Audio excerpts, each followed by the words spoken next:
In this video, we're going to take a look at frame generator end treatments inside of Autodesk Inventor. Here we have frame generator end treatments 1 IAM from our working files directory. And on the design tab, we have multiple tools in here to adjust our frame members. To begin with, we're going to look at this corner interaction we have up here. These two members I would like to have mitered together at a 45-degree angle. The miter command allows us to do this. Now, if we had members that weren't exactly at 90 degrees, they would also be mitered in this way as well. So it basically does an automatic bisection of the angle and does a miter on your members that you choose. Here I'll choose both of these members. And you have the option to put in a gap in here as well to control welding. You also have the ability to only miter cut on one side or both sides. Here I'll choose OK, and we can see the miter being created.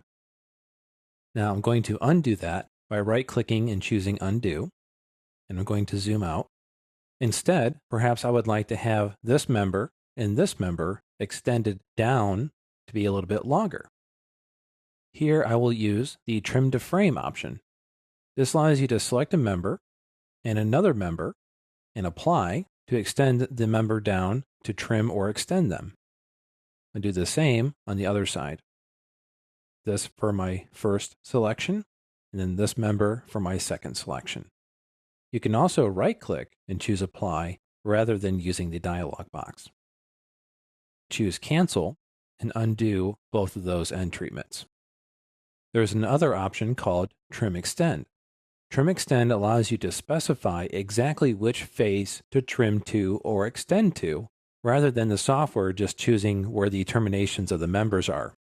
This command also allows you to do more than one member at a time.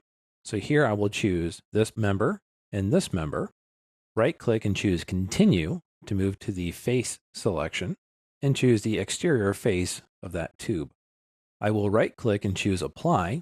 You can see they both extend now to where they need to be. I'm going to choose Cancel to close the dialog. Next, we will look at the Lengthen and Shorten command.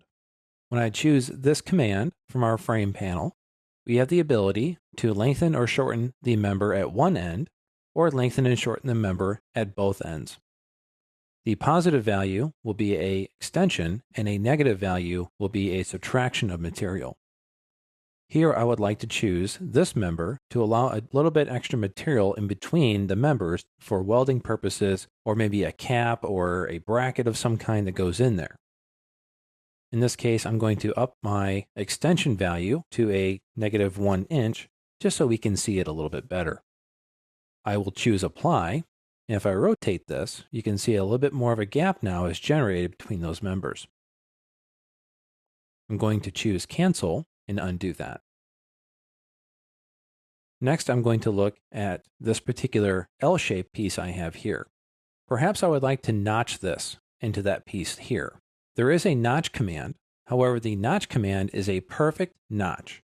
When I say perfect notch, I mean every single insignificant little fillet and chamfer that you have on your frame member will be notched directly into it.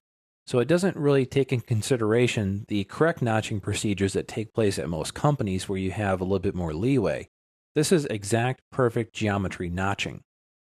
If you add your own frame members to Content Center, you can create your own custom notch profile, which would be more in line with your company guidelines.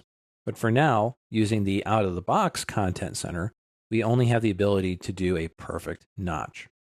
So here I'll choose this member to notch into this frame member. I'll choose OK. And if we look at this particular L shape, by holding down Shift and right-click and going to Part Priority, I will double-click this member, and you can see that it is a perfect notch. If I zoom in, it even puts a little bit of curvature on the L-shaped beam to blend into the fillet curvature of the tube. Now that's not exactly what I want in this case. So I'm going to right-click and choose Finish Edit to finish the editing of that part. And I would like to undo that end treatment. To remove an end treatment you've already placed, you can expand the frame panel, choose the command called Remove End Treatments, select your member, right-click, and apply.